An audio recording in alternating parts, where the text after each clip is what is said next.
अमरावतीमध्ये गेल्या महिन्यामध्ये मोटार वाहन चोरीचा प्रकार वाढला होता।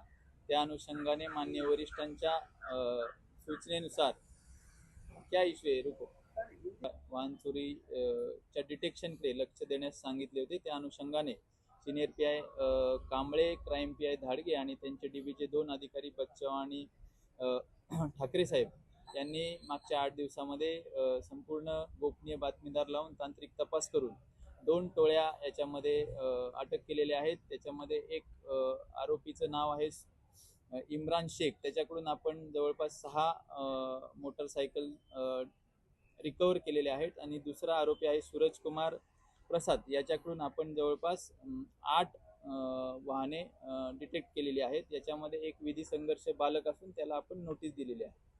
अशा एकूण 11 मोटरसायकल व 5 रिक्षा आपण या 3 आरोपींकडून रिकवर केलेले आहेत। त्यातील 11 गुन्हे हे नेरूळचे आहेत, 2 गुन्हे कामोट्याचे आहेत व खारघर, कळंबोली आणि तळोजाचा प्रत्येकी 1 गुन्हा। इम्रान शेख आहे तो वाशीमध्ये राहणारा आहे, कोपरी गावाचा, आणि दुसरा सूरज कुमार प्रसाद जो आहे तो खारघर येथील राहणारा।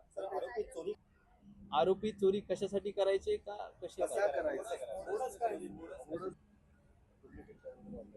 त्याच्यामध्ये प्रत्येक गाडीची कंडिशन नुसार ते वेगवेगळ्या नेहमीच नुकत्या वापरत असतात। कुणाच्याकडे डुप्लिकेट चावीचा वापर करतात, कुठे ते इग्निशन तोडून त्या ठिकाणी त्याचा वापर करत असतात। वेगवेगळ्या ठिकाणी वेगवेगळी पद्धत वापरत असतात।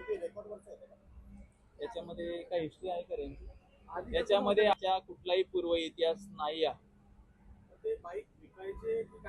याच्यामध्ये आपण त्या दृष्टीने तपास केला असता आपण बघितलं तर ह्या दोन्ही आरोपींकडून हे दोन्ही आरोपी हे फक्त जॉय रायडिंग करता गाडी चोरायचे, गाडीचा वापर करायचे, त्याचा कलर बदलायचे, नंबर प्लेट काढायचे, जोपर्यंत त्याला वाटेल तोपर्यंत वापरायची, नंतर ती गाडी टाकून द्यायची।